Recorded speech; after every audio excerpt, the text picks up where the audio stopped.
Pfizer says the vaccine was at least 90% effective, according to an early analysis. But more safety data is needed before the company asks the FDA for authorization. We feel very good about the safe. Pfizer could ask the FDA for a narrow authorization later this month. If authorized, a limited supply of doses could be available for healthcare workers in high-risk populations in a matter of months, and the general population by late summer 2021. HUD Secretary and Coronavirus Task Force member Dr. Ben Carson, among the latest in the president's orbit to test positive for the coronavirus. Carson and White House Chief of Staff Mark Meadows, who's also fighting the virus, both attended Trump's election night watch party at the White House. And just this afternoon, ABC News confirming David Bossie, an outside advisor leading the Trump campaign's legal challenges, also now has the virus. President-elect Joe Biden hitting the ground running, even before being sworn into the job. Just 2 days after his historic win, Biden revealing his strategy to turn around the impacts of the coronavirus pandemic. We'll follow the science. We'll follow the science. Let me say that again. We can rebuild our economy back better than it was before. President-elect Joe Biden making his first announcement on the Biden-Harris Coronavirus Task Force. Biden saying that while word of the drug company Pfizer's COVID-19 vaccine is excellent news, he still is urging patience. It doesn't matter your party, your point of view. We could save tens of thousands of lives if everyone would just wear a mask for the next few months. Meantime, President Trump is still defiant over the election results, tweeting today he had fired Secretary of Defense Mark Esper. One of the Trump campaign's legal challenges will get a hearing. Pennsylvania's Supreme Court will hear arguments in the city of Philadelphia's appeal against the Trump campaign's complaints that election officials blocked them from closely observing the vote count. This election is not over.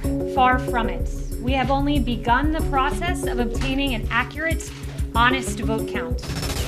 A soaker in South Florida. Tropical storm Ada flooding Broward and Dade counties. Rain totals northwest of Miami between 16 and 18 inches. The storm now headed out to the Gulf of Mexico and expected to impact the Florida panhandle later this week, but as a much weaker storm. Major news in the war between Armenia and Azerbaijan over the disputed region of Nagorno-Karabakh. Russia's President Vladimir Putin has announced the two have agreed to end the war and that Russian peacekeepers will be deployed. Armenia's Prime Minister said he'd signed a painful agreement to stop the war following major Azerbaijani advances. It has triggered riots in Armenia's capital over what protesters see as a surrender. The two sides have agreed to halt at their current positions, which leaves Azerbaijan in control of parts of Nagorno-Karabakh. Here is the host of Jeopardy, Alex Trebek. No word yet on funeral arrangements or a memorial for Alex Trebek. Longtime host of Jeopardy died from pancreatic cancer at his home in Los Angeles Sunday. Trebek was 80. So many loved ones now sharing their memories. Jeopardy legend Ken Jennings writing, "He was a lovely and deeply decent man." Actress Ruta Lee expressing the same and saying Trebek was still upbeat when they last spoke on Friday. It was a wonderful conversation. It was filled with humor. And former game show host Peter Marshall sharing their parting words. I knew that he wasn't doing very well, but I didn't know that it was so imminent. I said, just remember, I love you. And he said, I love you too, Petey.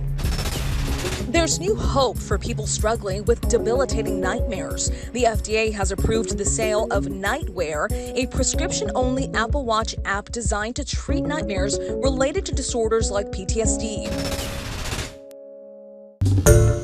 Hi everyone, George Stephanopoulos here. Thanks for checking out the ABC News YouTube channel. If you'd like to get more videos, show highlights, and watch live event coverage, click on the right over here to subscribe to our channel, and don't forget to download the ABC News app for breaking news alerts. Thanks for watching.